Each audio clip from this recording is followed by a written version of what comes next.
Hey there, Titans! Welcome back to another Titan Academy video.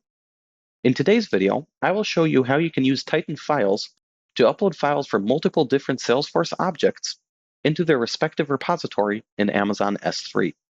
So I'm over here in Salesforce Flows, and the first thing I want to do is create a brand new flow. This is going to be a record-triggered flow, and it will trigger whenever a new T-file record is created. So I'm going to search for T-file as my object. My trigger is when a record is created, and we can continue. Next, I'm going to use a decision node to differentiate which object the file was actually uploaded to. Over under outcomes, the first outcome we want is for accounts. And this is going to be whenever our record parent object is equal to account. Then I'm going to create a new outcome. This one is going to be for contacts. And the same thing when our record parent object is equal to contact. So we can hit done here. And what we can now do is we can create a file action for each one of these accounts and contacts. So I'm going to search for file action. So we have to save first. So for accounts, I'm going to add a new file action. And I'm going to call this upload account files to S3. And our parent object is account. So over here is our flow. What we want to do is just head over to integrations. And since this is the first time I'm using Amazon S3, it'll be requested to authenticate. So let me quickly do that.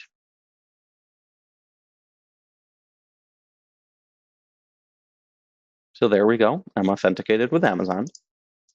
Next, it's going to ask me for a bucket name, which I'm going to provide. And for the folder, I'm going to call this account files. My files to upload is my file, and we can leave the same just as it is. So we'll go ahead and hit insert here.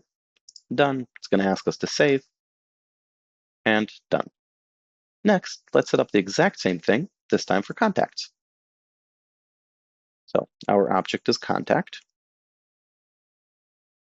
And since we're now already authenticated with S3, all we have to do is select the node, and once again, put in our bucket name.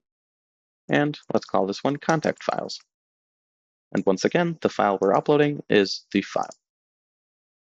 So let's hit done, save, and done again.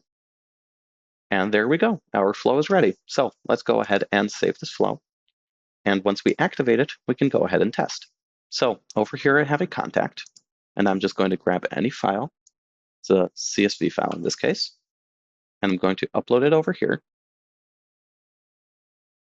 And now let's head over to an account, and let's do the same thing. This time, let's grab a PDF file. And if we now head over and refresh our bucket here, we'll see we have contact files with our Excel file, and we have account files with our PDF. And that's how it's done.